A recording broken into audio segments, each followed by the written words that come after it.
ప్రతి ఒక్కరు కూడా ప్రార్థన పూర్వకంగా ఉండాలని ప్రభు పేరిట తెలియజేస్తా ఉన్నాను. ప్రార్థన. స్తోత్రములు స్తోత్రములు స్తోత్రములు స్తోత్రములు స్తోత్రములు తండ్రి, మహాపరిశుద్ధుడా, మహాగణుడా, మహోన్నతుడా, సర్వాధికారి, సర్వశక్తిమంతుడా, సృష్టికర్త, జీవాధిపతివైన మా దేవ, మీ యొక్క పరిశుద్ధమైన ఘనమైన ఉన్నతమైన నామమును బట్టి మీకు వందనాలు, కృతజ్ఞత, స్తుతి, స్తోత్రాలు మేము చెల్లిస్తూ ఉన్నాము. ఇంతవరకు ప్రభా మీ కృపా కనికరముల చేత, దీవెన ఆశీర్వాదముల చేత మమ్మను నింపి బలపరిచి స్థిరపరిచి నడిపిస్తున్న విధానాన్ని బట్టి మీకు వందనాలు, కృతజ్ఞత, స్తుతి, స్తోత్రాలు మేము చెల్లిస్తున్నాం బాబు. ఈ సిలువ ధ్యాన ఆరాధనలలో 16వ రోజు మరి సాయంకాల కూడికను అయా మీ నామములో ప్రారంభించుకోవడానికి మీరు కృపనిచ్చినందుకు వందనాలు. ఇంతవరకు మీ నామమును స్తుతించడానికి, మహిమపరచటానికి, ఘనపరచటానికి మీరిచ్చిన కృప కొరకు వందనాలు చెల్లిస్తున్నాను బాబు. నీకు స్తోత్రాలు. ఈ రాత్రి ప్రభువా, ఎంతమంది అయితే ఈ సిలువ ధ్యాన ఆరాధన కూడికలో పాలుపంపులు పొందుతున్నారో వారిని అందరినీ కూడా మీ చేతులకు అప్పగిస్తున్నాను. ఈ కూడికకు తరలి వచ్చిన సమస్త ప్రజలను కూడా మీ చేతులకు అప్పగిస్తున్నాను. యూట్యూబ్ లైవ్ ద్వారా ఎంతమంది ఈ కార్యక్రమాన్ని వీక్షిస్తున్నారు వారిని కూడా మీ చేతులకు అప్పగిస్తున్నాను ప్రభువా.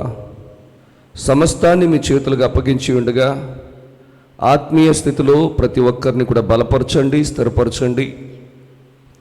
వారి యొక్క ఆత్మను అయ్యా తండ్రి నూతన పరిచి, నూతన అభిషేకముతో, నూతనమైన దీవెన ఆశీర్వాదాలతో నింపి నడిపించమని కోరి ప్రార్థన చేస్తున్నాను. ఈరోజు ఎంతమంది బిడ్డలైతే ఉపవాసం ఉండి ప్రార్థిస్తూ ఉన్నారో వారందరి ఉపవాసము, వారి యొక్క ప్రార్థన యేసు నామములో అంగీకరించబడునుగాక. నా తండ్రి, వారి ప్రార్థనలు మీ సన్నిధికి జ్ఞాపకముగా చేర్చబడునుగాక. వారి ప్రార్థనలకు తగిన జవాబు యేసు నామములో వారికి అనుగ్రహించబడునుగాక. అయా మీ కృపా కనికరముల చేతను, దీవెన ఆశీర్వాదముల చేతను ప్రతి ఒక్కరిని కూడా మెండుగా నిండుగా నింపి మీ కృపలో భద్రపరచండి. దేవునికి స్తోత్రాలు. నాయనా మా ప్రభువా, వెనుటకు వేగిరమే వచ్చి ఎంతో ఆశతో మీ స్వరాన్ని వినాలని, మీ మధురమైన మాటను వినాలని ఎంతో ఆశ కలిగి ఉన్నారు ప్రభువా. ఆశ కలిగిన ప్రాణాలను మీరు తృప్తిపరిచి నాయనా వారిని దీవించమని, ఆశీర్వదించమని కోరి ప్రార్థన చేస్తున్నాను. మరి ముఖ్యంగా ఈ రాత్రి ప్రభువా, మరి ఎవరైతే దుఃఖముతో, వేదనతో, కష్టముతో, కన్నీటితో వచ్చారో వారందరి దుఃఖ దినములు అయా సమాప్తమగునుగాక. నాయనా ఆ దుఃఖ దినములు నుండి వారికి విడుదల, విమోచన కలుగునుగాక. వారి కన్నీరు తుడవబడునుగాక. వారి వేదన శ్రమలు యేసు నామములో తొలగిపోవునుగాక. మీ అద్భుత కార్యములు, ఆశ్చర్యమైన కార్యములు, మహత్కార్యములను, ఘనకార్యములను, గొప్ప కార్యములను మీరు జరిగించి ప్రభువా మీ సన్నిధిలో మీ సాక్షార్థంగా, మహిమార్థంగా నిలవబెట్టుకోండి.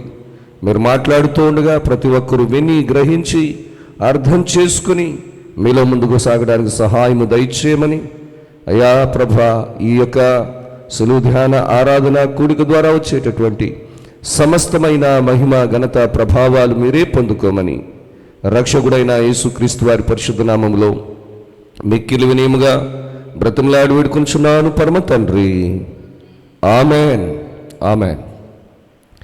ప్రభునందు ప్రియులరా, దేవుని పిల్లలరా, దేవుని యొక్క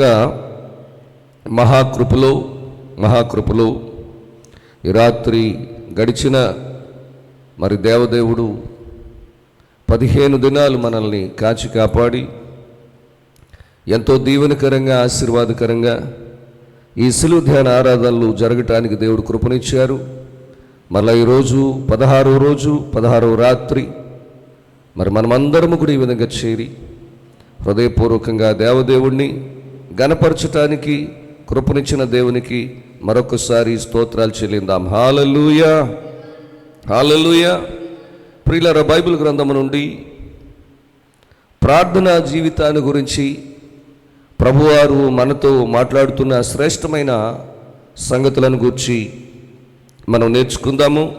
లూకా సువార్త 18వ అధ్యాయము మొదటి 7 వచనాలు మనం చూస్తూ ఉన్నప్పుడు, మరి దేవుడు తన వారికి తప్పక న్యాయం తీరుస్తాడు అనే విషయాన్ని ఈ వ్రాయబడినటువంటి లేఖనములో చాలా స్పష్టంగా దేవదేవుడు తెలియజేస్తూ ఉన్నారు.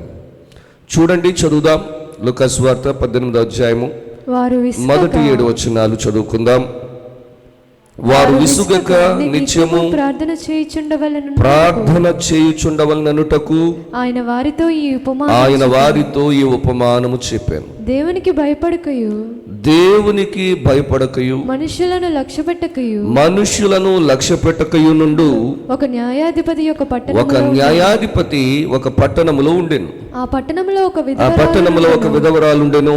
ఆమె అతని యొద్దకు తరచుగా వచ్చి, నా ప్రతివాదికి నాకును న్యాయము తీర్చుమని అడుగుచూ వచ్చెను గాని అతడు కొంతకాలము ఒప్పకపోయాను.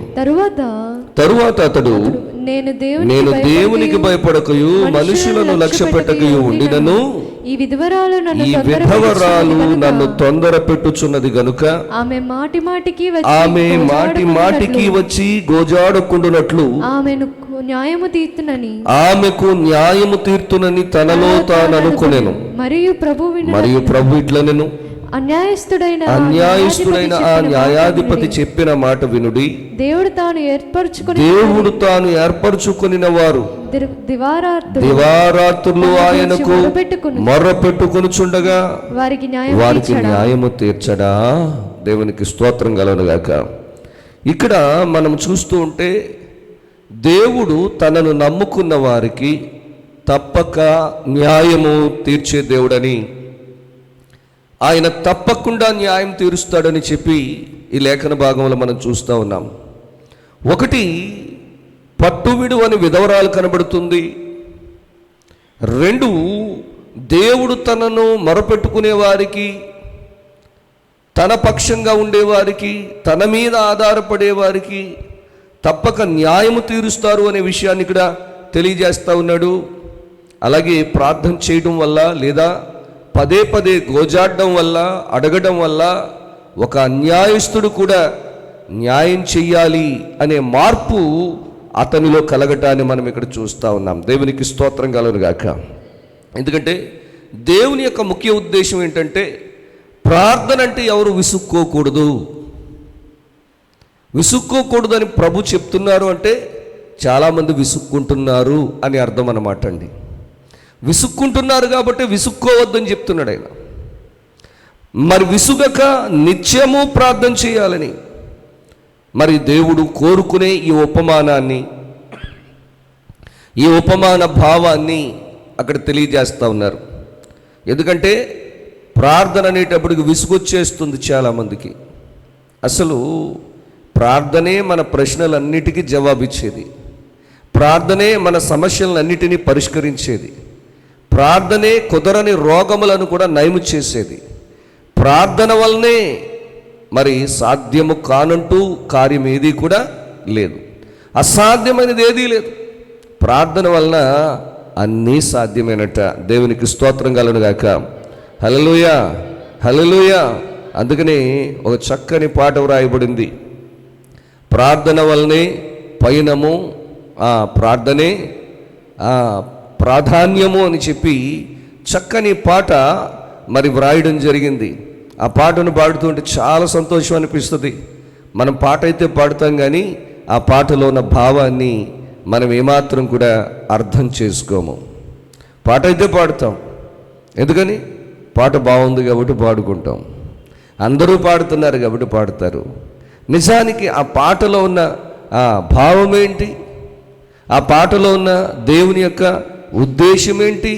ఒక్కసారి మనం గనక గమనించినట్లయితే, చూసినట్లయితే అక్కడ చక్కని పాట అక్కడ వ్రాయబడింది. చూడండి, మనం పాడదాం. ప్రార్థన వలనే పయనము, ప్రార్థనే ప్రాకారము, ప్రార్థనే ప్రాధాన్యము, ప్రార్థన లేనిది పరాజయం.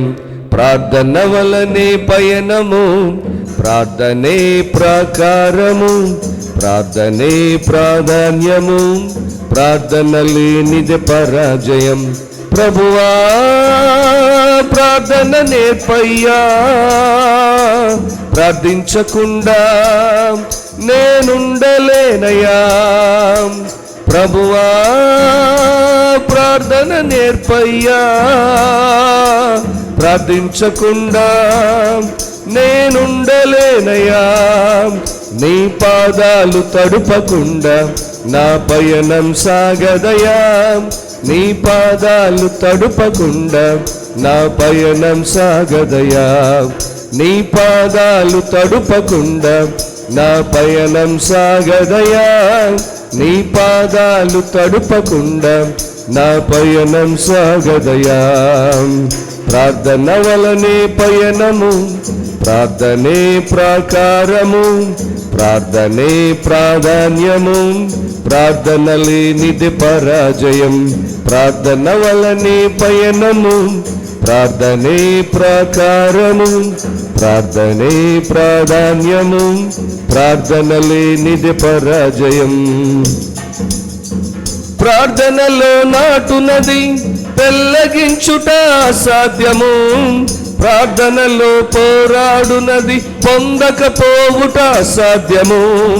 ప్రార్థనలో నాటునది పెళ్ళగించుట అసాధ్యము, ప్రార్థనలో పోరాడునది పొందకపోవుట అసాధ్యము.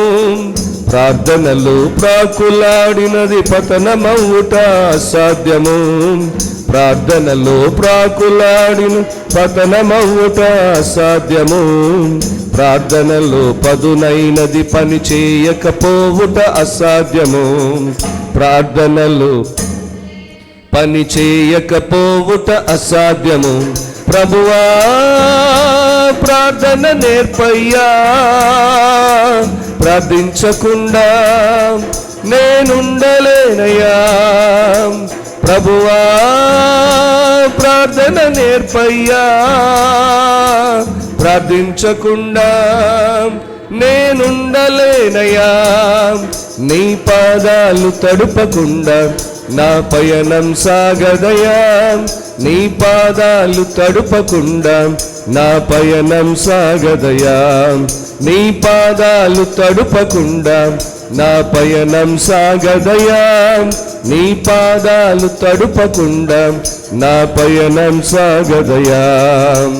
ప్రార్థన వలనే పయనము, ప్రార్థనే ప్రాకారము, ప్రార్థనే ప్రాధాన్యము, ప్రార్థన లేనిది పరాజయం. ప్రార్థన వలనే పయనము, ప్రార్థనే ప్రాకారము, ప్రార్థనే ప్రాధాన్యము, ప్రార్థన లేనిది పరాజయం. ప్రార్థనలో కన్నీళ్లు కరిగిపోవుట అసాధ్యము, ప్రార్థనలో మూల్గున్నది మరుగైపోవుట అసాధ్యము. ప్రార్థనలో కరిగిపోవుట అసాధ్యము, ప్రార్థనలో మూల్గున్నది మరుగైపోవుట అసాధ్యము. ప్రార్థనలో నలిగితే నష్టపోవుట అసాధ్యము, ప్రార్థనలో నలిగితే నష్టపోవుట అసాధ్యము. ప్రార్థనలో పెనుగులాడితే పడిపోవుట అసాధ్యము, ప్రార్థనలో పెనుగులాడితే పడిపోవుట అసాధ్యము.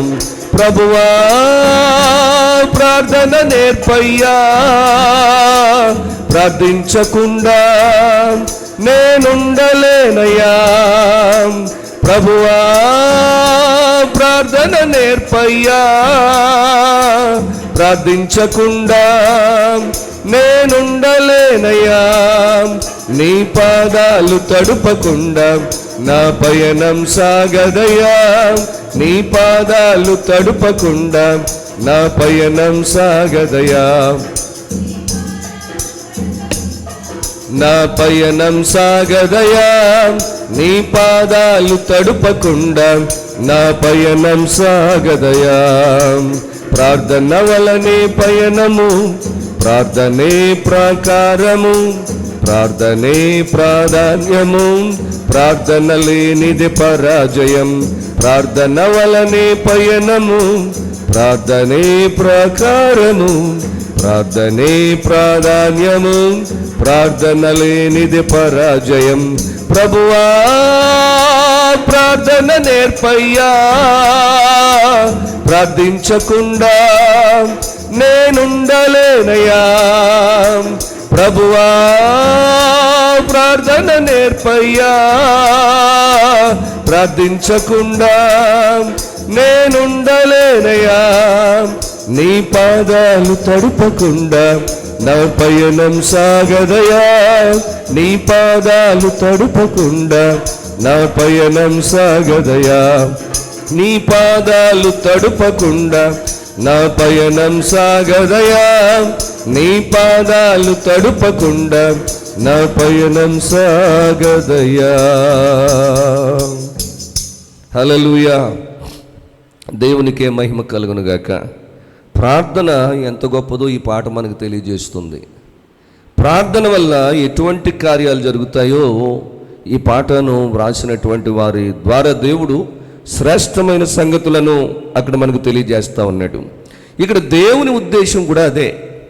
ఏంటి దేవుని ఉద్దేశం అంటే, మరి విసుక్కోకుండా ప్రార్థన చేయాలి. ఎప్పటి వరకు చేయాలి? జవాబు వచ్చే వరకు ప్రార్థన చేయాలి. ప్రార్థన అంటేనే విసుగొచ్చేస్తుందంటే, ప్రార్థన అంటే మనకి ఇష్టం లేకుండా మన హృదయాలను ఎవరు మార్చేశారయ్యా అంటే సాతాను మార్చేశాడు. వాడికి తెలుసు. వాడికి ఏమంటే భయమో తెలుసా? మీరు చేసే యేసు నామములో మీరు చేసే ప్రార్థన అంటే భయం. అందుకనే మరి మిమ్మల్ని ప్రార్థన మాత్రం చేయనివాడు. ప్రార్థన అనగానే మీ బుర్రలో విసుగు తెప్పిస్తాడు, మీ మనస్సులో విసుగు తెప్పిస్తాడు. అందుకని చాలామంది ఈరోజు క్రైస్తవులు అని చెప్పుకునేవాళ్ళు ప్రార్థనా జీవితం లేని వాళ్ళు అయిపోయారు. ప్రార్థనా జీవితం ఉండడంలా, ప్రార్థన చేయటంలా, ప్రార్థనకు చాలా దూరంగా ఉంటున్నారు. ప్రార్థన అంటే చాలు దిక్కులు చూసేవారు, ప్రార్థన అంటే చాలు మరి వేరే ఎక్కడో ఆలోచించేవారు, ప్రార్థన అంటే చాలు. ప్రార్థన అంటే ఇంటర్వెల్ లెక్క. కొంతమందికి పాస్టర్ గారు అందరూ కళ్ళు మూసుకుంటారు కాబట్టి వాళ్ళు ఏం చేస్తారంటే ఇది మాకు ఇంటర్వెల్ అన్నట్టుగా లేచి బయటికి వెళ్ళిపోతూ ఉంటారు. బయటికి వెళ్ళిపోయి బయట నుంచి వీళ్ళు ఏం ప్రార్థన చేస్తున్నారు వింటారట కొంతమంది. మళ్ళీ ప్రార్థన ముగించేస్తున్నారు అన్నది ముగింపు వాళ్ళకి తెలిసిపోద్దట. చాలా కాలం నుంచి మందిరానికి వెళ్తున్నారు కదా, ప్రార్థన చేసే విధానాన్ని బట్టి ఓహో ప్రార్థన ముగించేస్తున్నారు రోయ్ అని చెప్పి మరలా పరిగెత్తుకుని మళ్ళీ ఏం ఎరగనట్టు వచ్చి చర్చిలో మోకాళ్ళు వేసి ఇప్పుడు దాకా మేము ప్రార్థనలోనే ఉన్నాము. ఎవరిని నమ్మిందామని? ఎవరి కోసం అలాంటి ప్రార్థన? అంటే పాస్టర్ గారు కళ్ళు తెరిచి చూసేటప్పటికి ఇప్పటిదాకా ఈయన ప్రార్థనలోనే ఉన్నాడు, ఇప్పటిదాకా ఈవిడ ప్రార్థనలోనే ఉంది అని అనుకోవాలి. కానీ నిజానికి నువ్వు ఉన్నావా? ప్రార్థనలో ఉంటే పాస్టర్ గారికి ప్రయోజనం ఉంటుందా? ఉన్న నీకు ప్రయోజనం ఉంటుందా? ఎవరు ప్రార్థనలో ఉంటే, ఎవరు ప్రార్థన చేస్తే వాళ్ళకి ప్రయోజనం అండి. ప్రార్థన చేస్తున్నట్టుగా నటించొద్దు, ప్రార్థన అంటే విసుక్కోవద్దు, ప్రార్థన అంటే నిర్లక్ష్యము చెయ్యొద్దు. ప్రభు ఈ మాట స్పష్టంగా చెప్తున్నారు. వారు విసుగక నిత్యము ప్రార్థన చేయుచుండవలనని మరి చెప్పడం కోసమే ఆయన వారికి ఈ ఉపమానం చెప్పారు. అనేక ప్రార్థనలకు సమాధానం రావడం సంవత్సరాలు పట్టచ్చు, ఒక్కొక్కసారి కొన్నింటికి అసలు సమాధానమే రాకపోవచ్చు, లేదా దానికి అనేకమైన కారణాలు అంటే లేట్ అవ్వడానికి కారణాలు ఉండొచ్చు. ప్రార్థించే మనలో ఒకవేళ ఏదైనా లోపం ఉండొచ్చు. మరి మన ప్రార్థనలో లోపమో, మనలో లోపమో, నిర్ణయ కాలం కొరకు ప్రభు ఎదురు చూస్తున్నారో, లేక మనము ప్రార్థించినట్లు జరుగుట దేవుని చిత్తము కాకపోవడం లేదేమో. అందుకనే ఇలా అనేకమైన కారణాలు ఉండొచ్చు. ఒక సమస్య గురించి ఎంత పట్టుదలతో, ఎంత భారంతో, ఎంత ఎక్కువగా ప్రార్థిస్తున్నామో దాని పరిష్కారం కూడా మనకంత ముఖ్యం. పరిష్కారం అనేది చాలా ముఖ్యం.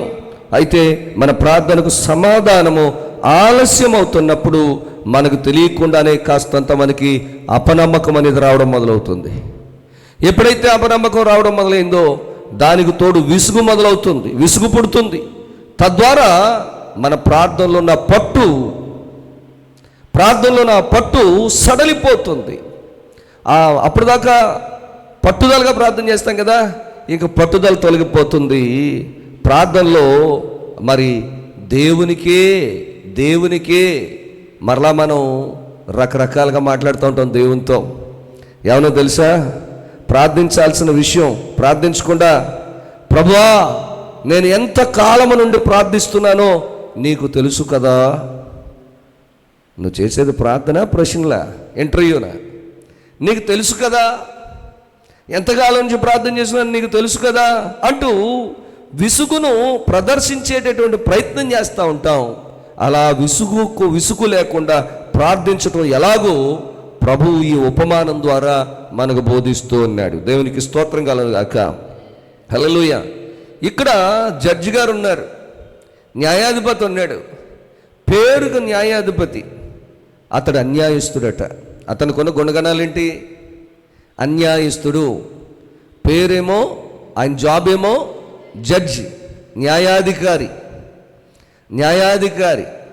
న్యాయవాది కాదు. లాయర్ అంటే న్యాయవాది, జడ్జి అంటే న్యాయాధిపతి. ఇక్కడ లాయర్ కాదు, జడ్జి ఉన్నాడు అక్కడ, ఆయన న్యాయాధిపతి. కానీ ఒక్క కేసులో కూడా న్యాయం చేయడట. ఎందుకంటే అతడు అన్యాయస్తుడు. ఎందుకంటే మరి అన్యాయస్తుల తరపునే ఉంటాడు వాడు. వాళ్ళిచ్చే లంచాలకో, వాడిచ్చేటటువంటి బహుమానాలకో లొంగిపోయి మరి అన్యాయమే గెలిచేటట్లు చేస్తాడంట, కానీ ఎవ్వరికి న్యాయం మాత్రం చేయడట. ఎందుకు అతడు అలా చేస్తున్నాడంటే అతనికి దేవుడు అంటే అస్సలు భయం లేదు. ఆయనే చెప్పుకుంటున్నాడు కదా, నేను మనుషులకి భయపడను, నేను దేవుడికి భయపడను. అమ్మో చాలా గొప్పోడే ఈయన. ఎవరన్నా నాకు లెక్కలేదు, ఐ డోంట్ కేర్. నాకు దేవుడు అన్నా భయం లేదు, మనుషులంటే ఇంక అస్సలు భయం లేదు, మనుషులంటే అసలు లెక్కే లేదు నాకు. ఇలాంటి క్వాలిటీస్ ఉన్నటువంటి వ్యక్తి, ఈ వ్యక్తి దగ్గరికి ఒక స్త్రీ నాకు న్యాయం కావాలి అని వెళ్తుంది. న్యాయం కావాలి, న్యాయం తీర్చమంటూ మరి అతన్ని బ్రతిమలాడుకోవడం మొదలుపెట్టింది. అసలే అతడు అన్యాయస్తుడు. ఎంతో కొంత లంచం ఇస్తేనే కానీ ఏ పని చేయడు. అలాంటి వాడు, ఈ విధవరాలు మరి లంచం ఇవ్వలేదు. లంచం ఇవ్వడానికి ఆవిడ దగ్గర సొమ్ములేమీ లేవు, డబ్బేమీ లేదు. మరి కానీ ఇతని దగ్గరికి వస్తూ ఉన్నటువంటి ఆమె ఒక దిక్కులేనటువంటి ఒక విధవరాలు. ఆమె నుండి తనకి ఏ లాభం కూడా చేకూరే అవకాశం లేదు. ఆమె దగ్గర నుంచి ఎంతో కొంత డబ్బులు మరి ఆశిందామా అంటే వచ్చే అవకాశం కనబడటం లేదు. కాబట్టి ఆవిడికి న్యాయం తీర్చకుండా రేపురా మాపురా అని చెప్పి ఆవిడ్ని ఏం చేస్తున్నాడంటే తిప్పుతా ఉన్నాడు. నిజంగా మనల్నే కానీ అలా తిప్పితే మనకు విసుగొచ్చేస్తుంది. కానీ ఈవిడ విసుక్కోలేదు. ఆవిడ ఏమాత్రం కూడా ఇలాగా కఠినంగా సమాధానమిస్తున్నప్పటికీ విసుక్కోలేదు. పైపచ్చి ఎలాగైనా ఇతని దగ్గర నుంచి న్యాయం పొందాలి అనే పట్టు విడవక మాటిమాటికి వస్తున్న సందర్భంలో ఆ అన్యాయస్తుడైనటువంటి న్యాయాధిపతికి కూడా ఆమెకి ఏదో రకంగా న్యాయం చేసి పంపేయాలరా బాబోయ్ అనిపించేసిందంట. దేవునికి స్తోత్రం కలుగుగాక. హల్లెలూయా. డబ్బులా ఇవ్వదు, పోనీ కేసు కొట్టేద్దామంటేని, ఆవిడకి ఏదో న్యాయం చేసి పంపించేద్దామంటే ఈయన చేయి తడపకుండా ఈయన ఏ కార్యాలు చేయడు, లంచం తీసుకోకుండా ఏ కార్యాలు చేయడు. కానీ ఆవిడేమో ఇచ్చే పొజిషన్లో లేదు. అలాగని ఆ కేసు ముందుకు ఏం వెళ్తుంది చెప్పండి? వాయిదాల మీద వాయిదాలు, రేపురా మాపురా. ఏం చేస్తున్నాడు ఆయన? వాయిదాలు వేస్తున్నాడు. అప్పుడే వారాలు కాదు, నెలలు కాదు, సంవత్సరాలు గడిచిపోతున్నాయి. కానీ అతను మాత్రం న్యాయం తీర్చకపోతే మాటిమాటికి వెళ్ళిపోతుందంట. ఇంకా ఆమె విధానాన్ని చూసి ఆయన ఒక కన్క్లూజన్కి వచ్చేసాడు, ముగింపుకి. ఏంటంటే ఈవిడ ఇన్నిసార్లు తిరిగి అతను విసుక్కుని మానేస్తుందేమో అని చూశాడు. విసుగొచ్చి కాళ్ళు పీకి కాళ్ళు చేతులు లాగి, బాబోయ్ అస్మాట్లు ఇంక ఏం తిరుగుతావు ఈ వ్యక్తి గురించి, ఇంక వీడిని నాకు న్యాయం చేయడని చెప్పి విసుగొచ్చేసి ఆగిపోద్దేమో అనుకున్నాడు. ఆయన్ని విసిగింతుంది కానీ ఈవిడికి మాత్రం విసుగు రాలేదు. సరే అండి, అలాగే అండి జడ్జి గారు అంటుంది, వెళ్ళిపోతుంది, మరలా వస్తుంది. అలాగే అండి జడ్జి గారు అంటుంది, వెళ్ళిపోతుంది, మరలా వస్తుంది. నా ప్రియ సహోదరులు సహోదరులు, దయచేసి మనం గమనించాలి. ఈ విధంగా ఆమె మాటికి వెళ్ళడం వల్ల మరి విసుగు ఆవిడికి రాలేదు. ఆవిడికి విసుగు రప్పించాలని చూశాడు కానీ ఆవిడ పట్టుదల వల్ల ఆయనకి విసుగు వచ్చేసి ఉన్నాడు. దేవునికి స్తోత్రం కలను గాక. హల్లెలూయా, హల్లెలూయా. ప్రార్థన చేసేవాళ్ళకి ఎప్పుడు విసుగు రాకూడదండి. ఇచ్చేవాడికి విసుగొచ్చి ఇచ్చేయాలి తప్ప కావాలనుకునేవాడికి ఎప్పుడు కూడా ఏ విసుగు రాకూడదు అని చెప్పి దేవుని యొక్క వాక్యం సెలవిస్తూ ఉంది. హల్లెలూయా, హల్లెలూయా. నా ప్రియ తల్లి, చెల్లి, ప్రియమైన అన్న, తమ్ముడు, ఇప్పుడు అవసరం ఎవరిదంటే మంది. ఈ రాత్రి ఈ అవసరం ఎవరిదంటే నీది. కష్టం ఎవరిది? నీది. న్యాయం కావాల్సింది ఎవరికి? నీకు. అవసరాలు తీర్చాల్సింది ఎవరికి? నీకు. మరి స్వస్థత కావాల్సింది నీకు, విడుదల కావాల్సింది నీకు, మేలు పొందుకోవాల్సింది నీవు, దీవెనలు కావాల్సింది కూడా నీకే. ఇవన్నీ నీకు కావాలి కాబట్టి అవసరమన్న వ్యక్తివి నువ్వే ఇసుక్కుంటే ఎలా? నువ్వు విసుక్కోకూడదు. అవసరం అనేది కాబట్టి ఎన్నిసార్లైనా ఎంతైనా నువ్వు ఓపిగ్గా నువ్వు తిరుగుతానే ఉండాలి, అడుగుతానే ఉండాలి. అవసరం ఉన్న వ్యక్తులు మనమే అలా ఉంటే సాయం చేసి ఆయన ఇంకెలా ఉండాలి చెప్పండి? ఇప్పుడు మనం సహాయమే కోరుతున్నాం, ఆయన మనకేం అప్పులేడు. ఆయన ఇంకా మనమే ఆయనకి బాకీ పడిపోయి ఉన్నాం, మనమే ఆయనకి అప్పు పడిపోయి ఉన్నాం. ఎన్నోసార్లు దేవుడు ఎన్నో మేలు చేస్తున్నా కృతజ్ఞతలు చెల్లించడంలా ఒక కృతజ్ఞత అర్పణ లేదు, కృతజ్ఞత కానుక లేదు. ఏమండి, కృతజ్ఞత స్తుతి కూడిక అనేది కూడా లేదు. మేలు అయితే పొందేస్తున్నాం, కనీసం ఒక స్తుతి కూడికనే పెట్టుకుంటున్నాం కృతజ్ఞతగా. దేవునికి కృతజ్ఞత కానుక చెల్లిస్తున్నామా? మరి దేవునికి మనం మొక్కుబడులు చెల్లిస్తున్నామా? పొందుకోవడమే తప్ప దేవునికి మనం తిరిగి ఇచ్చేది ఏమీ లేదండి. అలాంటిది ఇంకెంత ఒబీడియంట్గా, ఎంత మరి వినయంగా, ఎంత విధేయతతో దేవునికి మనం లోబడాలి, ఎంత వినయ విధేయతలతో దేవునికి లోబడాలి. విసుక్కుంటే పనులు అవ్వండి, అవసరం మనది. కాబట్టి నా ప్రియ తల్లి, చెల్లి, ప్రియమైన నా తమ్ముడు, దయచేసి ఎప్పుడు కూడా విసుక్కునే పని చేయొద్దు. అలాగని దేవుని విసిగించమని అండవలా, పట్టుదలగా ప్రార్థన చేయమంటున్నారు. ఎప్పటి వరకు అంటే కార్యము నీ పట్ల జరిగే వరకు కూడా. ఎందుకంటే తన మీద ఆనుకునే వారికి, తన ప్రజలు అనే వారికి ఆయన తప్పకుండా న్యాయం తీరుస్తాడు, తప్పకుండా సహాయం చేస్తాడు. బైబిల్లో చెప్తారు, తన యొద్దకు వచ్చి వారినట్టు ఆయన ఎంత మాత్రము కూడా త్రోసివేసే దేవుడు కాదు. తన యొద్దకు వచ్చే వారిని ఏమాత్రం త్రోసివేయడు. అలాగని ఒట్టి చేతులతో తిరిగి అస్సలు పంపించడు ఆయన. తన దగ్గరికి ఏ పర్పస్తో మనం వెళ్తున్నామో ఖచ్చితంగా ఆ అవసరం దేవుడు మనకు తీరుస్తారని చెప్పి వాక్యం సెలవిస్తూ ఉంది. హల్లెలూయా, హల్లెలూయా. నా ప్రియ సహోదరులు సహోదరులు, కాబట్టి మనము అన్యాయస్తుడే అయినవాడే ఆమె విన్నపాన్ని ఆలకించినప్పుడు దేవుడు అన్యాయస్తుడా? కాదు. దేవుడు ఎవరు మరి? ఆయన న్యాయవంతుడు, న్యాయాధిపతి అయిన దేవుడు. నీకోసం తన చివరి రక్తపు బొట్టు వరకు కూడా కార్చినటువంటి దేవుడు, తనకంటూ ఏమీ ఉంచుకోకుండా నీకోసం తన శరీరములో, తన దేహంలో ఉన్న చివరి ఆ బ్లడ్ డ్రాప్, ఆ రక్తపు బొట్టు కూడా, చివరి రక్తపు బొట్టు వరకు కూడా నీకోసం నా కోసం చిందించాడు ఆయన. కార్చినటువంటి దేవుడు. అలాంటి దేవుడు నీ ప్రార్థన ఆలకించడా? ఒకసారి ఆలోచించండి. ఏమో అండి, నా ప్రార్థన వింటాడో విండో, అనుమానం ఎందుకు, అవిశ్వాసం ఎందుకు, సందేహం ఎందుకు?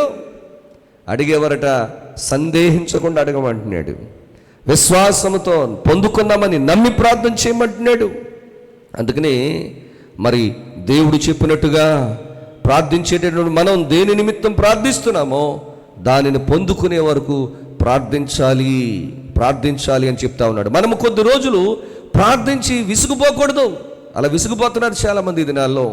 విసుగుపోకూడదు. అయితే ఒక్క విషయం మనకు అర్థం కావాలి, ఏంటంటే విసుగక పట్టుదలతో మనము దేని నిమిత్తం అయితే ప్రార్థిస్తున్నామో దేవుడు దానిని మన కోసం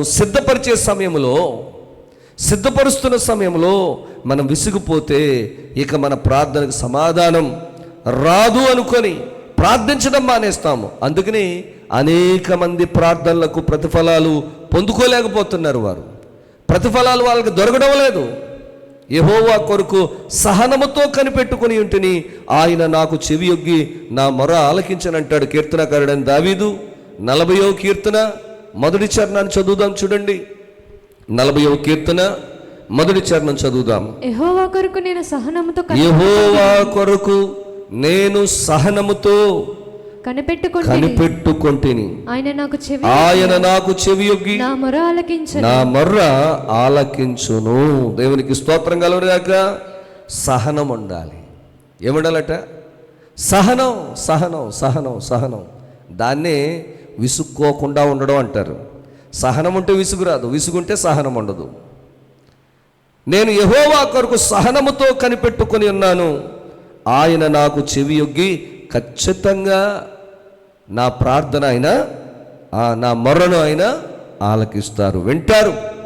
విని తప్పనిసరిగా నాకు సహాయం చేస్తారని దావీదు భక్తుడు తెలియజేస్తూ ఉన్నాడు. మన జీవితాల్లో ప్రార్థనలకు మరి ప్రతిఫలాలు పొందలేకపోతున్నామంటే దానికి ప్రధాన కారణం ఏంటంటే కనిపెట్టలేకపోవడం, సహనం లేకపోవడం అంటాను నేను. ఒకటి కనిపెట్టడం లేదు, 2 సహనం ఉండడం లేదు. అందుకనే ప్రార్థనకు తగిన ఫలాలు మనం పొందుకోవడం లేదు, ప్రార్థనకు తగిన జవాబు మన బ్రతుకుల్లో రావడం లేదు. రాత్రి ప్రార్థిస్తే ఉదయానికి జరిగిపోవాలనుకుంటా ఉంటాండి మనం. ఏమండి? ఎందుకంటే ఎప్పటిదాకా కనిపెట్టగలవయ్యా అని ఉంటే రేపు పొద్దున దాకా ఆగుతుంది. రేపు పొద్దుడికి దేవుడిచ్చేయాలి. ఈ రాత్రి మిరాకల్ జరిగిపోవాలి, ఈ రాత్రి అద్భుతం జరిగిపోవాలి, పొద్దుడికి నా పని అయిపోవాలి. అంతేనా నువ్వు కనిపెట్టడం? అబ్రహాం గారు 25 సంవత్సరాలు కనిపెట్టాడు, ఎదురు చూశాడు. దేవునికి స్తోత్రం కలుగుగాక. చెప్పండి, స్తోత్రం చెప్పండి. అబ్రహాము ఎన్ని సంవత్సరాలు ఎదురు చూశాడట? దేవుడు తనకి ఇస్తానన్న దానికోసం 25 సంవత్సరాలు ఎదురు చూసినట్లుగా మనం బైబిల్ గ్రంథంలో చూస్తూ ఉన్నాం. హల్లెలూయా. చెప్పండి, స్తోత్రం చెప్పండి. హల్లెలూయా, హల్లెలూయా. నా ప్రియ సహోదరులు సహోదరులు, దయచేసి ఈ విషయాన్ని మనం గమనించాలి. సహనముతో కనిపెట్టాలి. కనిపెట్టలేకపోవడం, సహనం లేకపోవడం వల్లే ఈరోజు మనము దేవుని కృపను పొందుకోలేకపోతున్నాం. మన ప్రార్థనలకు జవాబు రావటం లేదన్నమాట అండి. దేవునికి స్తోత్రం కలుగుగాక. మరి అందుకని దావీదు చెప్పిన ఈ మాటను బట్టి ఒక చక్కని పాట కూడా అప్పట్లో రాశారు. బాగా ఓల్డ్ సాంగ్, పాత ఒకటి ఉంది. నీ కొరకు సహనముతో నే కనిపెట్టెదా నిరతమేసు ప్రభువా, నీ కొరకు సహనముతో నే కనిపెట్టెదా నిరతమేసు ప్రభువా, నిరతమేసు ప్రభువా, నిన్ను మరువలేను ప్రభువా,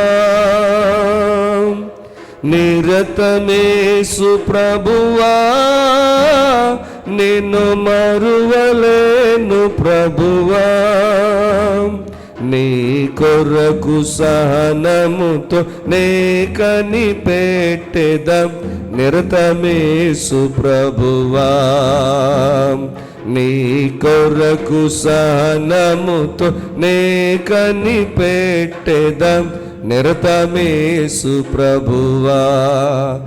నీ కొరకు నేను సహనముతో, నిరతము అంటే నిరంతరము కూడా నేను కనిపెడుతున్నాను. అబ్రహాం కనిపెట్టాడు. నువ్వేం కనిపెడుతున్నావు అంటే ఉదయానికి అయిపోవాలి, రాత్రి కనిపెడతాం ఉదయానికి అయిపోవాలి, లేకపోతే ఈ 3 రోజులు ఉపవాస కూటాల్లో అయిపోవాలి, లేకపోతే ఈ 40 రోజులు సిలువ ధ్యాన ఆరాధనలు పూర్తి అయ్యేటప్పటికి అయిపోవాలి. ఒకవేళ అవ్వకపోతే నీకు ఇసుకొచ్చేస్తుంది. అవ్వకపోతే దేవుడి మీద సనుక్కోవడం మొదలు పెడతావు, విశ్వాసాన్ని కోల్పోతావు, ప్రార్థన చేయటం మానేస్తావు. సహనం, సహనం, సహనం. వెంటనే జవాబు రాకపోవచ్చు, ఒకవేళ ఆలస్యం కావచ్చు, లేదా మనలో ఏదైనా ఇంకా లోపము ఉండొచ్చు. అందుకని మనము ఆ విధంగా ఉండకూడదు, మరి ఆ విధంగా మన సహనాన్ని కోల్పోకూడదు, అలాగే కనిపెట్టకుండా మనము నిర్లక్ష్యంగా ఉండకూడదు అని చెప్పి దేవుని యొక్క వాక్యం సెలవిస్తూ ఉంది. హల్లెలూయా. విసుగక ఎంతకాలం ప్రార్థించాలి అంటే పొందుకునే వరకు ప్రార్థన చేయాలి. నువ్వు అడిగింది నీ దగ్గరికి వచ్చే వరకు, నువ్వు అడిగింది దేవుడు నీకు ఇచ్చే వరకు. ఎంతకాలం సహనంతో కనిపెట్టాలంటే ప్రభువు అనుగ్రహించే వరకుని. దేవుడు నీకు నువ్వు అడిగింది నువ్వు పొందుకునే వరకు ప్రార్థించాలి.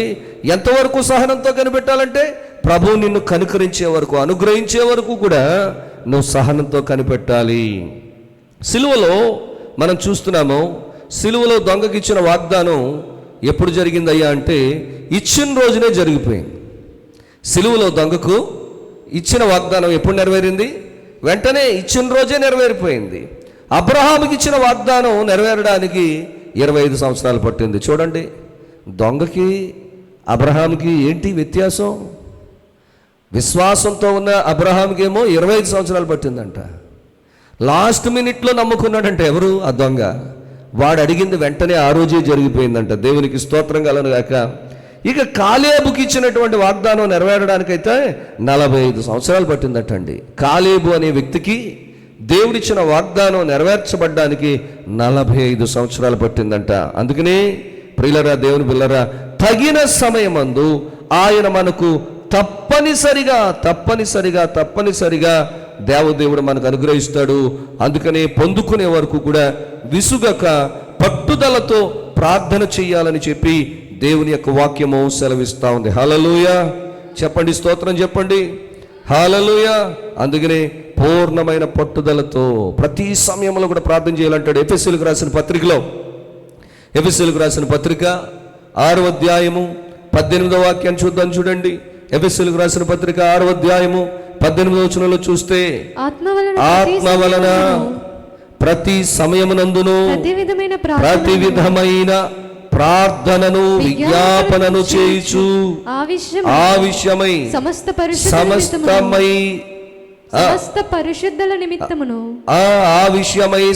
పరిశుద్ధుల నిమిత్తమును పూర్ణమైన పట్టుదలతో విజ్ఞాపన చేయుచు మెలకువగా ఉండుడి. దేవునికి స్తోత్రం కలను గాక. దేని ద్వారా చేయగలమంటే ఆత్మ వలన ప్రతి సమయమునందును. ఇప్పుడు మనం ప్రార్థనకు సమయం ఉంటుంది.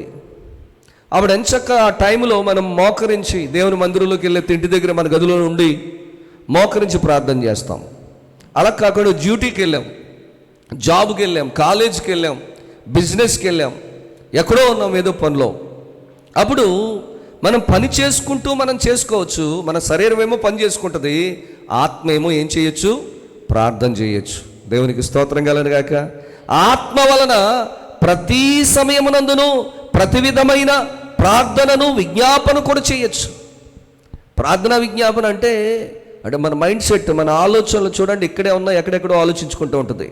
అలాగా మనం ఏ పని చేస్తున్నా కూడా ఈ ఆత్మను ప్రార్థనగా అప్పగించాలట. ఆత్మలో ప్రార్థన చేసుకోవచ్చు. పని ప్రార్థనే. అలా కాకుండా ప్రార్థనా సమయం ఇంకే పని ఉండదు. మోకరిస్తాము, 2 చేతులు జోడిస్తాము, లేదా 2 చేతులు ఆకాశము తట్టు చాపి హృదయపూర్వకంగా మనం ఏం చేస్తామో ప్రార్థన చేస్తూ ఉంటాం. దేవునికి స్తోత్రం కలను గాక. ప్రతి సమయమునందును ప్రతి విధమైన ప్రార్థనను విజ్ఞాపనను చేయుచు ఆ విషయమై సమస్త పరిశుద్ధుల నిమిత్తమును పూర్ణమైన పట్టుదల. ప్రార్థన చేసేటప్పుడు పట్టుదల ఉండాలి. పట్టుదలతో విజ్ఞాపన చేస్తూ మనం మెలకుగా ఉండాలి. అంటే ప్రార్థన విషయంలో మనం సోమరులం కాకూడదు. అంటే ప్రార్థన చేయడం మానేయకూడదు. ఖచ్చితంగా క్రమం తప్పకుండా మనం అందరం కూడా ఏం చేయాలట? ప్రార్థన చెయ్యాలి. ఇవాళ బాధపడడానికి ఇచ్చినంత సమయం ప్రార్థన చేయడానికి ఇస్తున్నామా? ఒకసారి ఆలోచించండి. ప్రార్థనకి ఎక్కువ టైం ఇస్తున్నామా? బాధపడడానికి ఎక్కువ టైం ఇస్తున్నామా? మనకు బాధపడడానికి ఖాళీ ఉంటుంది కానీ ప్రార్థన చేయటానికి ఖాళీ ఉండడం లేదు. నిజమేనా? ఒకసారి ఆలోచించండి. దేనిని గూర్చి చింతపడకుడు కానీ ప్రతి విషయంలోనూ ప్రార్థనా విజ్ఞాపనముల చేత కృతజ్ఞతాపూర్వకంగా మీ విన్నపాలు దేవునికి తెలియచేయండి అంటాడు. ఫిలిప్పీయులకు రాసిన పత్రిక 4వ అధ్యాయము 6వ వచనంలో. ఫిలిప్పీయులకు రాసిన పత్రిక 4వ అధ్యాయము 6వ వాక్యం చూడండి. దేనిని గూర్చి చింతపడకుడి గాని ప్రతి విషయము, దేనిని గూర్చి చింతపడకుడు గాని ప్రతి విషయములోనూ ప్రార్థన విజ్ఞాపనముల చేత కృతజ్ఞతాపూర్వకముగా మీ విన్నపాలు అంటే మీ రిక్వెస్ట్లు. విన్నపం అంటే ఏంటి? రిక్వెస్ట్. మీ అభ్యర్థన ఏమైతే ఉందో, ఏదైతే దేవుడి దగ్గర నుంచి కావాలని కోరుకుంటున్నారో కృతజ్ఞతాపూర్వకంగా మీ విన్నపాలు దేవునికి తెలియచేయండి. చింతపడద్దు, బాధపడద్దు, విసుక్కోవద్దు. ఇప్పుడు ఆవిడకి న్యాయం కావాలి. బాధపడితే న్యాయం తీరుతుందా? విసుక్కుంటే న్యాయం తీరుతుందా? న్యాయం జరుగుద్దా చెప్పండి? ఏడుస్తూ కూర్చుంటే, బాధపడుతూ కూర్చుంటే న్యాయం జరుగుద్దా? ఆ న్యాయం తీర్చేవాడు న్యాయాధిపతి కాబట్టి విసుక్కోకుండా పట్టుదలగా మరి ప్రతిరోజు ఆయన దగ్గరికి వెళ్ళేదట. దేవునికి స్తోత్రం కలుగుగాక.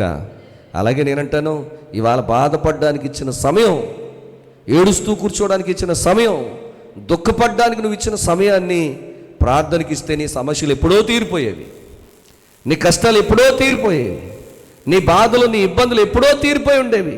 కానీ నువ్వు ఇవ్వట్లా. కానీ నువ్వేం చేయట్లేదు? ప్రార్థనకు సమయాన్ని నువ్వు ఇవ్వడంలా బాధలు పడ్డానికి, ఏడవడానికి, దానికి ఎక్కువ సమయాన్ని నువ్వు కేటాయిస్తున్నావు తప్ప హృదయపూర్వకంగా దేవునికి మొరపెట్టడానికి మాత్రం నువ్వు సమయం ఇవ్వడం లేదంటాడు. దేవునికి స్తోత్రం కలుగుగాక. హల్లెలూయా, హల్లెలూయా. కాబట్టి ప్రియులారా, దేవుని పిల్లలారా, ప్రార్థన యొక్క గొప్పతనాన్ని మనం గ్రహించాలి. అందుకనే దేని గురించి చింతపడుతున్నాను ఈ రాత్రి? చింతపడడం మానేసి ప్రతి విషయంలోనూ కూడా, అంటే నీకున్న ఏ కష్టమైనా సరే, ఎటువంటి పరిస్థితి అయినా సరే, ప్రతిదాన్ని కూడా నువ్వెక్కడికి తీసుకువెళ్ళచ్చు? ప్రార్థనా విజ్ఞాపనముల చేత కృతజ్ఞతాపూర్వకంగా నీ విన్నపం, నీ అప్లికేషన్ ఏదైతే ఉందో, నీ అభ్యర్థన ఏదైతే ఉందో, నీ రిక్వెస్ట్ ఏదైతే ఉందో దాన్ని దేవునికి తెలియచేయమని చెప్తున్నాడు. హల్లెలూయా. తెలియజేస్తున్నావు నువ్వు దేవునికి? సిలువ ధ్యాన ఆరాధన 40 రోజులు అంటున్నాం, కానీ ఈ 40 రోజుల్లో నువ్వు ఎన్నిసార్లు ప్రార్థన చేసావు దేవుడికి? ఎన్నిసార్లు విసుక్కున్నావు? ఎన్నిసార్లు ప్రార్థన చేసినావు? ఎన్నిసార్లు విసుక్కున్నావు? బాధపడడానికి ఎంత టైం ఇచ్చావు నువ్వు? ఒకసారి రాత్రంతా మెలకుగా ఉంటున్నారంట కొంతమంది. రాత్రంతా మెలకుగా ఉంటున్నారట. ఎందుకని అంటే నిద్ర పడతలేదు. ఏంటంటే సమస్యలు ఎక్కువైపోయినాయి, కష్టాలు ఎక్కువైపోయినాయి, బాధలు ఎక్కువైపోయినాయి, ఇబ్బందులు ఎక్కువైపోయినాయి. అందుకని ఈ బాధలు తట్టుకోలేక నిద్ర రావట్లేదండి. సరే, నిద్రపోవట్లేదు, సరే, పోనీ ఆ టైంలో నన్ను ప్రార్థన చేస్తున్నావా? నిద్రపోకుండా అలా కూర్చొని ఆలోచిస్తున్నాను పాస్టర్ గారు, మనసులో చాలా బాధ వచ్చేస్తుంది పాస్టర్ గారు. నువ్వు బాధపడతా కూర్చుంటే తగ్గదండి. ఇప్పుడు గుండెపోటు వచ్చింది, గుండెపోటు వస్తుందని బాధపడతా కూర్చుంటే ఎలాగా? సడన్గా గుండె ఆగిపోద్ది. ఇప్పుడు ఆ గుండె ఆగకుండా ఉండాలంటే ఏం చేయాలి? ఇప్పుడు బాధపడతా కూర్చోవడం కాదు, ముందు ట్రీట్మెంట్ చేయాలి, ముందు ఆ మెడిసిన్ పడాలి, అప్పుడే కదా తగ్గుద్ది. ఇప్పుడు సమస్య తీరాలి అంటే ఆ సమస్యను తీర్చగలిగిన వాడు దేవుడు కాబట్టి ఆ దేవునికి మనం ఏం చేయాలి?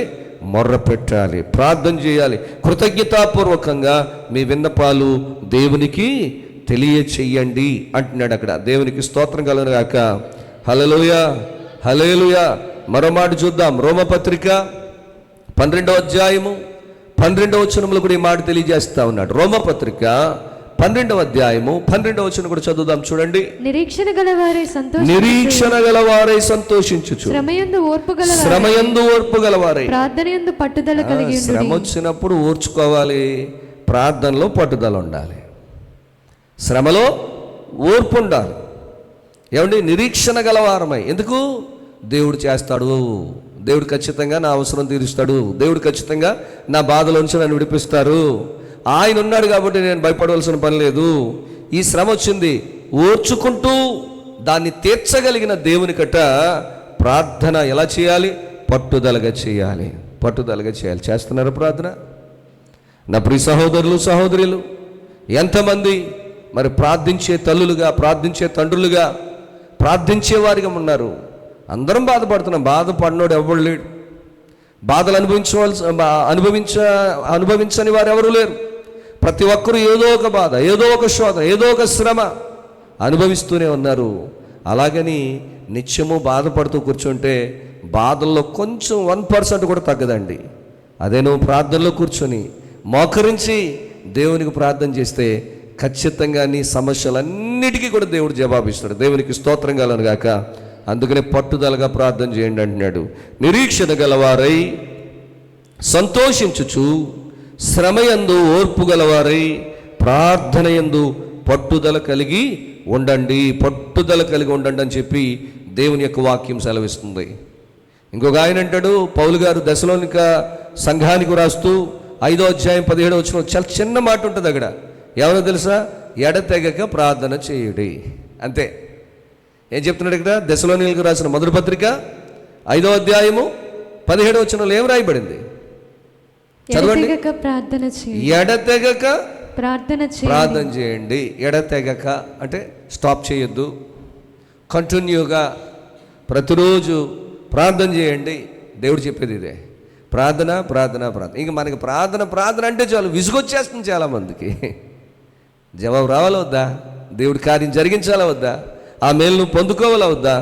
నా ప్రియ తల్లి, చెల్లి, ప్రేమైన తమ్ముడు, దయచేసి ఈ విషయాన్ని నువ్వు గమనించాలని చెప్పి ప్రభు పేరిట నేను తెలియజేస్తా ఉన్నాను. ప్రార్థనలో నిలకడ ఉండాలి.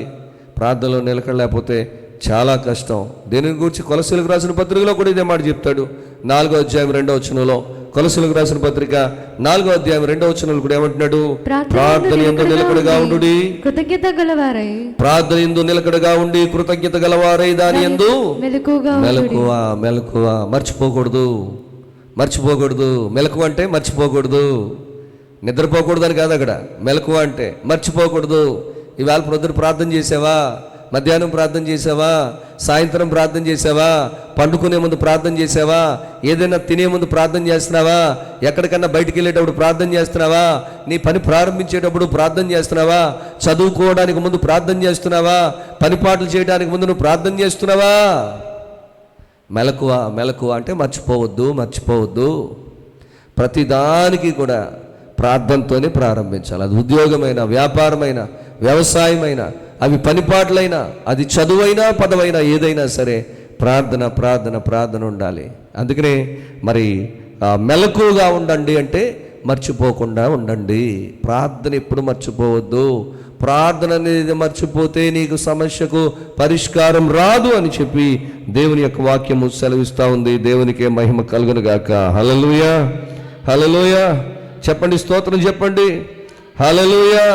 చూడండి, మరి యాకోబు కూడా ప్రార్థన చేస్తున్నాడు దేవునికి. యాకోబు ఏమని ప్రార్థన చేస్తున్నాడు అయ్యా అంటే, ఆదికాండంలో 32వ అధ్యాయము 9వ వచనాన్ని చూస్తే అక్కడ యాకోబు ప్రార్థన చేస్తున్నాడు. అప్పుడు యాకోబు, నా తండ్రి అయిన అబ్రహాము దేవా, నా తండ్రి అయిన ఇస్సాకు దేవా, నీ దేశమునకును నీ బంధువుల యొద్దకును తిరిగి వెళ్ళుము, నీకు మేలు చేసేదని నాతో చెప్పిన యెహోవా, నీవు నీ సేవకునికి చేసిన సమస్తమైన ఉపకారములకును సమస్త సత్యమునకును అపాత్రుడను ఎట్లనగా నా చేతి కర్రతో మాత్రమే ఈ యోర్దాను దాటి తిని ఇప్పుడు నేను 2 గుంపులై తిని నా సహోదరుని ఏశావు చేతుల నుండి దయచేసి నన్ను తప్పించుము. అతడు వచ్చి పిల్లలతో తల్లిని నన్ను చంపునేమో అని అతనికి భయపడుచున్నాను.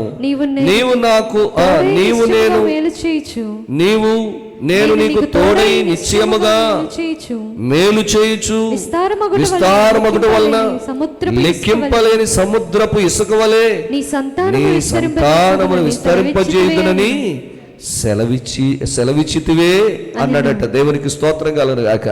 ఈ 9 నుంచి 12 వచనాల్లో దేవునికి ప్రార్థన చేస్తున్నాడు. ఎంత అద్భుతంగా, ఎంత చక్కగా ప్రార్థన చేస్తున్నాడంటే, యాకోబు, నా తండ్రి అయిన అబ్రహాము దేవా, నా తండ్రి అయిన ఇస్సాకు దేవా, నీ దేశము దగ్గరికి, నీ బంధువుల యొద్దకు తిరిగెళ్ళు, నేను నీకు మేలు చేస్తానని నాతో చెప్పిన యెహోవా, నీవు నీ సేవకునికి చేసిన సమస్తమైన ఉపకారములకు సమస్త సత్యమునకును నేను నిజంగా పాత్రుడను కాను, అపాత్రుడను. ఎట్లనగా నా చేతి కర్రతో మాత్రమే ఈ యోర్దాను నదిని దాటాను, ఇప్పుడు నేను 2 గుంపులైపోయాను అంటున్నాడు. దేవునికి స్తోత్రం కలుగుగాక. నేను వెళ్ళేటప్పుడు అంటే చేతి కర్ర అంటే ఒటి చేతులతో వెళ్ళాను. మా అమ్మ నాన్న దగ్గర నుంచి నేనేమి ఒక నయా పైసా కూడా నేను పట్టుకుని వెళ్ళలేదు.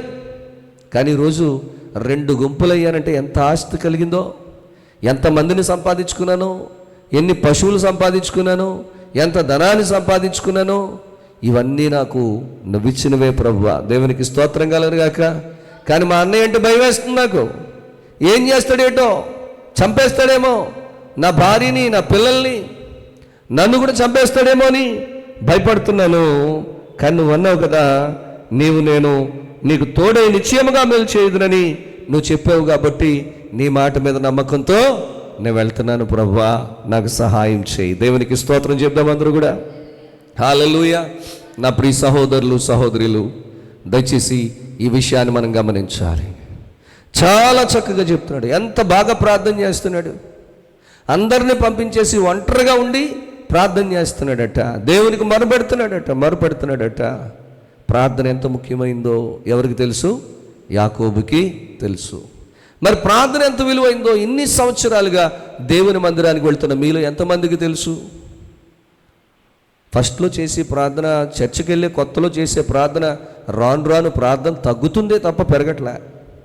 నేను చాలామందిలో చూస్తున్నా, చాలామంది విశ్వాసులు నేను చూస్తున్నా, ఈరోజు దేవుని పిల్లల్ని చాలామందిని చూస్తున్నా.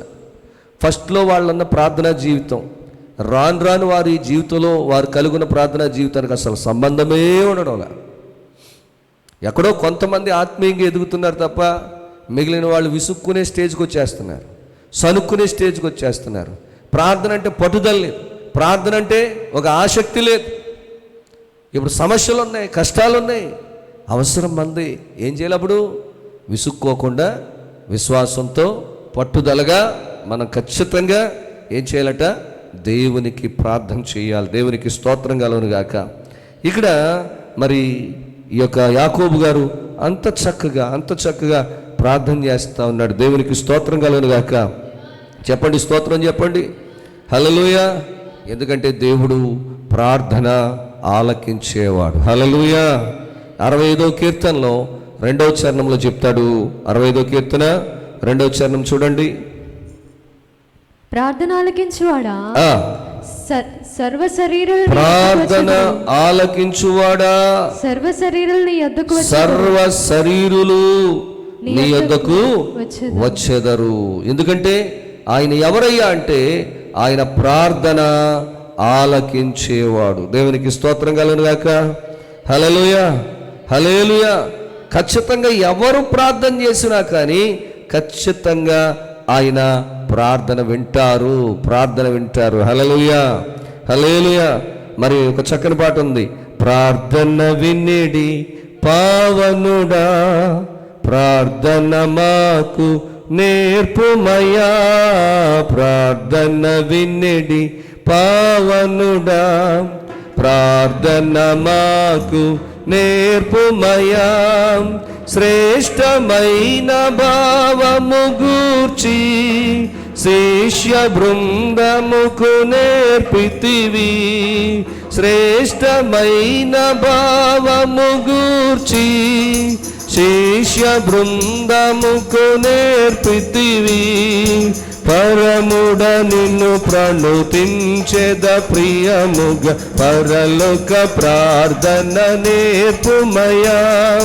పరముడ నిన్ను ప్రణుతించెద ప్రియముగ, పరలోక ప్రార్థన నేర్పుమయా.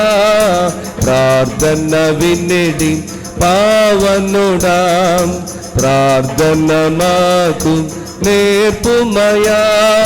ప్రార్థన వినిడి పావనుడా, ప్రార్థన మాకు నేర్పుమయా.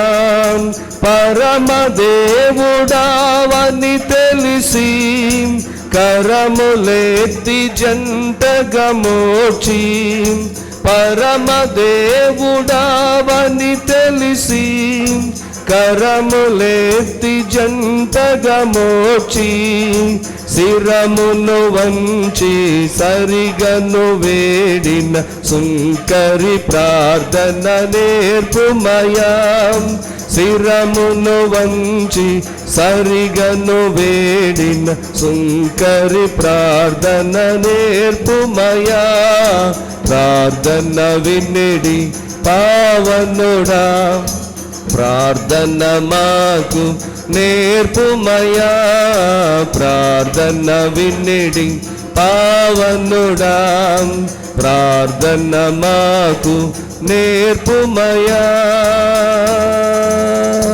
హల్లెలూయా. ఆయన ప్రార్థన వినేవాడు. అందుకని ప్రార్థన ఆలకించువాడా, సర్వ శరీరులు నీ వద్దకు వస్తారు వస్తారు వస్తారు. అందరూ వెళ్తున్నారు, నువ్వే వెళ్ళట్లే. అందరూ ప్రార్థన చేస్తున్నారు, నువ్వే చేయట్లేదు. అందరూ ప్రార్థన చేస్తుంటే మీలో కొంతమంది దిక్కులు చూస్తున్నారు. అందరూ ప్రార్థన చేస్తుంటే మీలో కొంతమంది కబుర్లు చెప్పుకుంటున్నారు. అందరూ ప్రార్థన చేస్తే మీలో కొంతమంది నిద్రపోతున్నారు. ఆయన అంటాడు, ఒక్క గడి అయినా మెలకుగా ఉండి ప్రార్థన చేయలేరా? ఏమంటే ప్రార్థన అంటే నిద్ర ఎలా వస్తుంది? ఇన్ని సమస్యలు పెట్టుకుని, ఇన్ని కష్టాలు పెట్టుకుని, ఇన్ని బాధలు పెట్టుకుని ప్రార్థన చేయమంటే నిద్ర అంట. నిద్రపోమ్మంటేనేమో మెలకుగా నిద్ర రాదంట. నిజంగా నిద్రపోమ్మంటే నిద్ర రాదు. ప్రార్థన అంటే మాత్రం చాలామందికి నిద్ర. కాబట్టి మెలకుగా ఉండి మనం ప్రార్థన చేయాలి.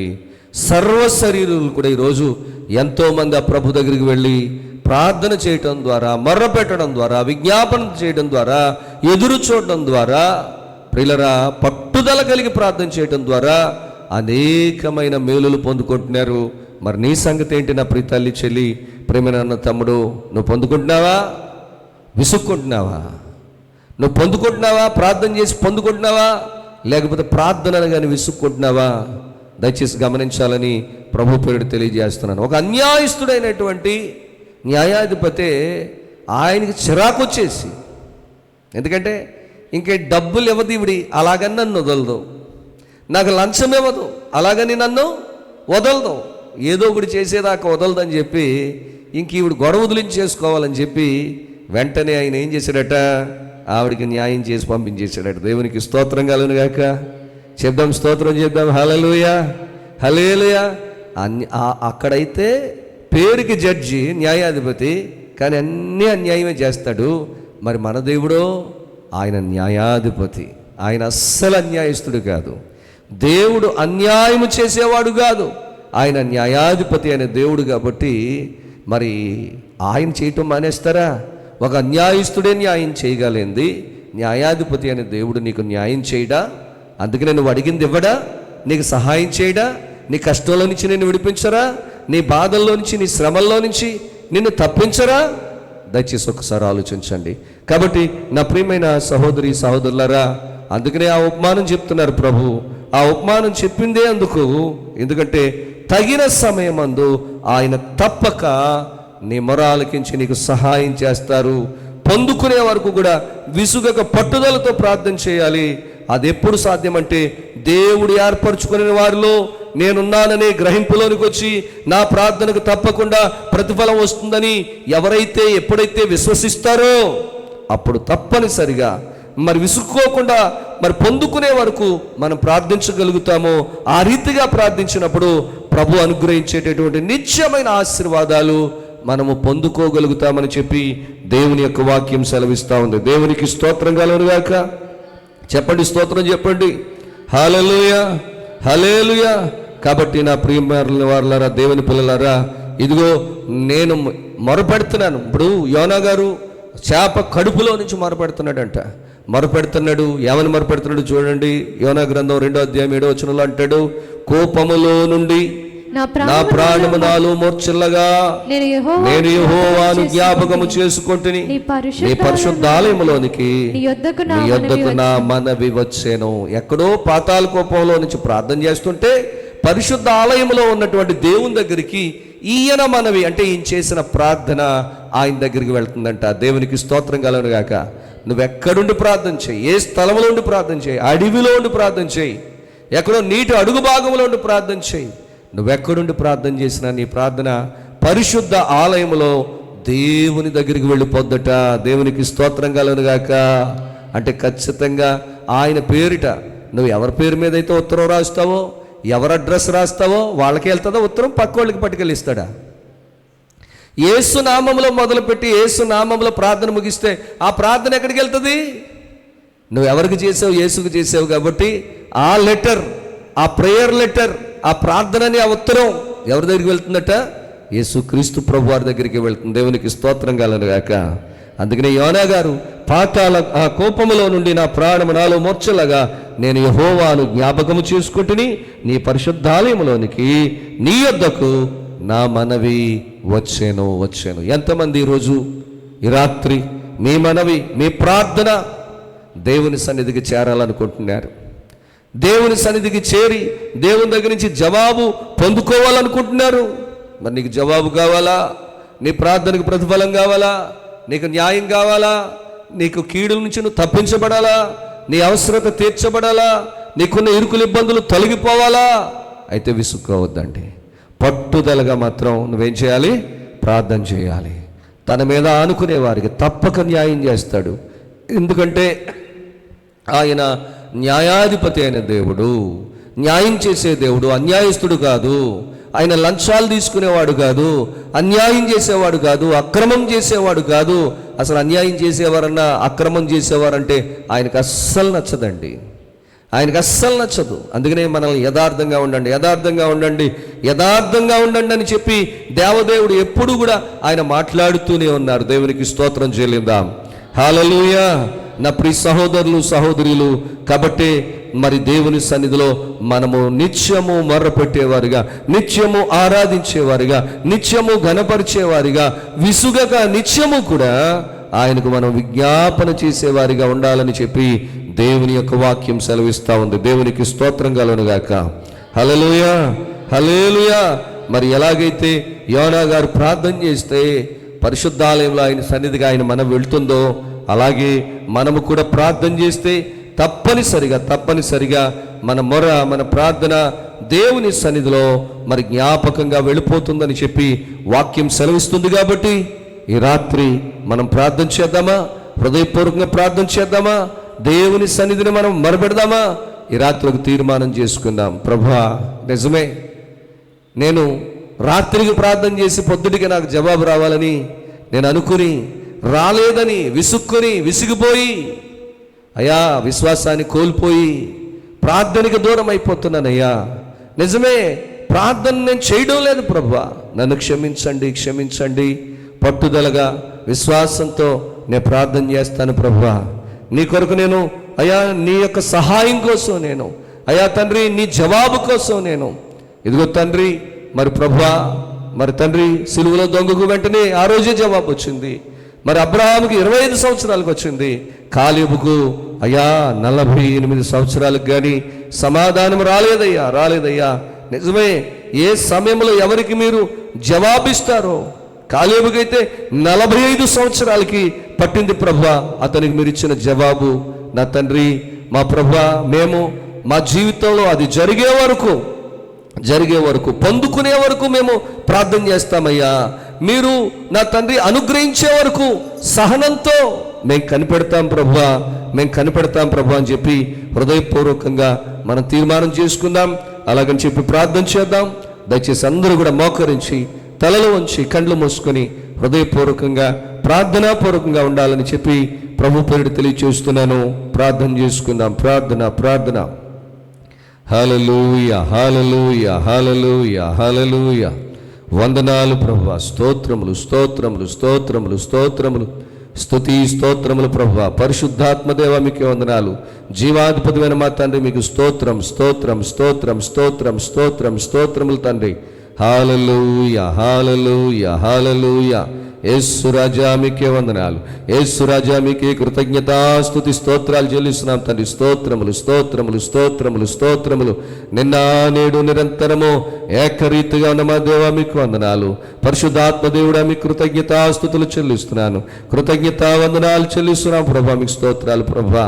ఈరోజు ఈ సులువు ధ్యాన ఆరాధనలో ఈ 16వ రోజు రాత్రి కూడికను ప్రభువా ఎంతో దీవెనకరంగా ఆశీర్వాదకరంగా మీరు జరిగించినందుకు వందనాలు అయ్యా. ప్రార్థన యొక్క గొప్పతనాన్ని, ప్రార్థనలో ఉండవలసిన పట్టుదలను గురించి అయ్యా, విసుగక నిత్యము ప్రార్థన చేయాలని, ప్రార్థన యొక్క ప్రాధాన్యతను, ప్రార్థన యొక్క ప్రాముఖ్యతను ప్రభువా లేఖన భాగము ద్వారా మీరు మాకు తెలియచేశారు. నిజమే మా తండ్రి, మా ప్రభువా, ప్రార్థనే గొప్ప విజయం ఇస్తుంది ప్రభువా.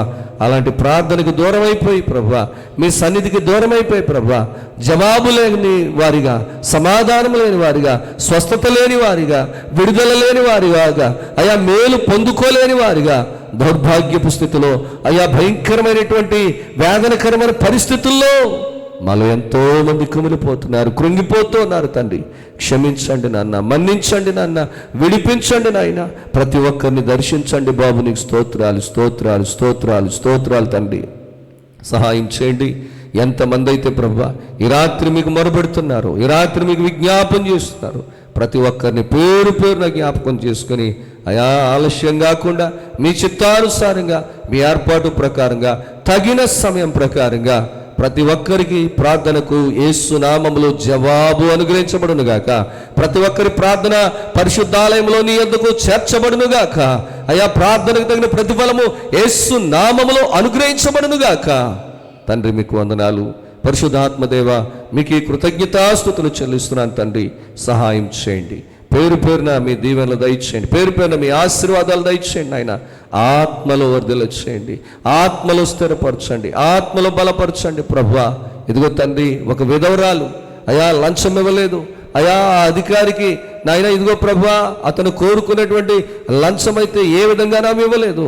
దేని స్థితి ప్రభువా తండ్రి, ఆయనైతే అన్యాయస్తుడు అయా నా తండ్రి మా ప్రభా. అతడు లంచం తీసుకుంటేనే కానీ ఏమీ చేయనటువంటి వాడు ఎన్నోసార్లు ఆమె విసిగి ఆగిపోతుందేమో అని తిప్పాడు కానీ అతనికి విసుగు వచ్చిందేమో కానీ ఆవిడ విసుగు తెచ్చుకోలేదు. మాటి అడుగుతానే ఉంది.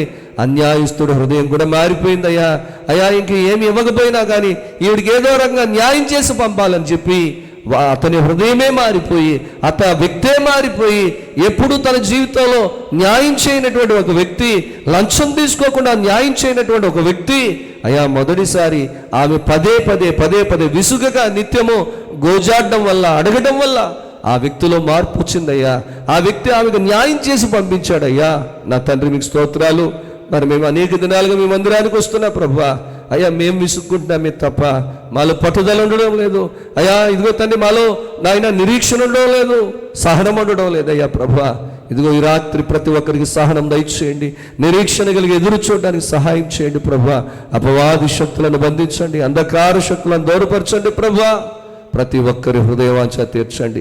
ఇక ఇది మొదలుకొని ప్రభా ప్రతి ఒక్కరూ అయా మరిచిపోకుండా, మెలకుగా అంటే మానకుండా ప్రతిరోజు ప్రతి సమయంలో కూడా ఆత్మ ద్వారా కూడా ప్రార్థన చేస్తూ అయా మీకు మరింత దగ్గరగా ఉంటూ అయా మీ దగ్గర నుంచి జవాబు పొందుకొని, ఎందుకంటే మీరు న్యాయాధిపతి అయిన దేవుడు కాబట్టి అయా ఖచ్చితంగా తను అడిగే వారికి తప్పక సహాయం చేస్తారని మీరు సెలవిచ్చారు అయా. మా జీవితంలో ఎవ్వరం కూడా విసుక్కునే పరిస్థితులు రాకుండా ప్రార్థన విషయంలో అయ్యా మేము తండ్రి మరి సోమరులము కాకుండా అయ్యా మత్తులము కాకుండా మెలకు కలిగి మరిచిపోకుండా ప్రభా అనుదినము ప్రార్థించేవారుగా ఉండడానికి, పట్టుదలగా ప్రార్థించేవారు ఉండడానికి మీ కృప అనుగ్రహించమని కోరి ప్రార్థన చేస్తున్న దేవునికి వందనాలు.